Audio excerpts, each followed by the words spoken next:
How many terms are in the following sequence? The sequence starts out with 5.3, then 4.9, 4.5, and on. And it looks like we know the last term. Our last term is negative 18.3. So if we're interested in finding how many terms the sequence has, then basically we're trying to solve for n. In other words, we're trying to find n.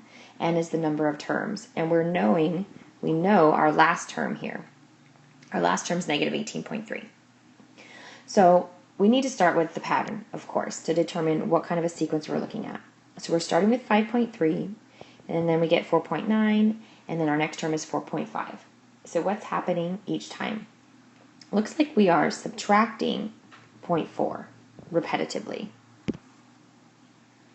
So D, my common difference, is negative 0.4.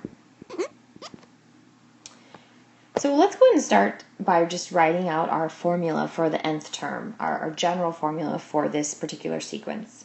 We know it's arithmetic, so again, if you choose to, you can rely on your formula for the nth term of an arithmetic sequence, a sub 1 plus n minus 1 times d. And we know that my first term is 5.3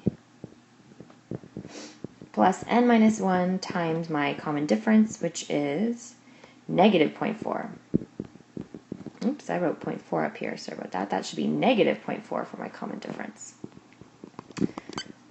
Let's fix that. My common difference is negative 0.4. There we go.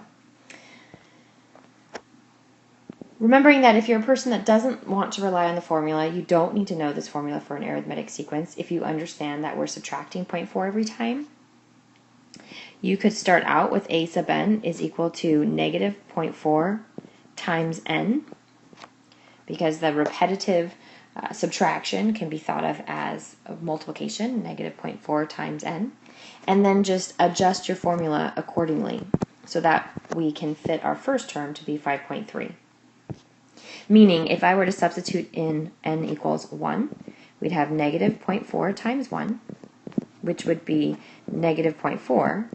And now I want to figure out what number would I need to add to this so that I'll actually get 5.3 as my first term rather than negative 0.4.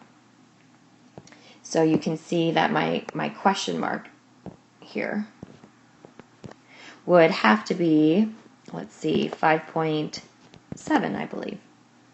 5.7 plus a negative 0.4 would give me 5.3 as my first term.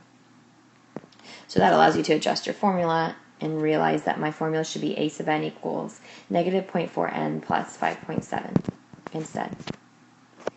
And indeed, on the left-hand side here, if you went ahead and distributed to simplify, you would have 5.3 minus 0.4n plus 0.4, and 5.3 plus 0.4 gives us the 5.7 that we have on the left side. So it looks like our formula for the nth term of the sequence is a sub n equals negative 0.4n plus 5.7. And we're wanting to find n.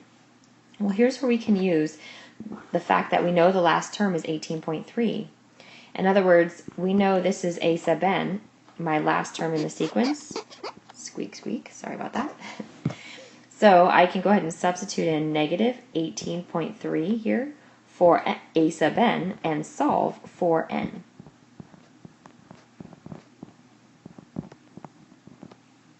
So now you have this little equation that we need to solve. We need to subtract 5.7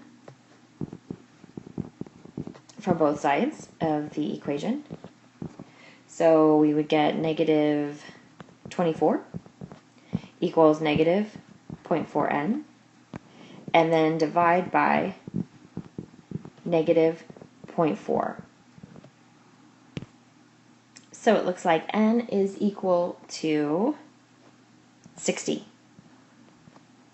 which means that our sequence has 60 terms in it. And the 60th term is the 18.3, or negative 18.3.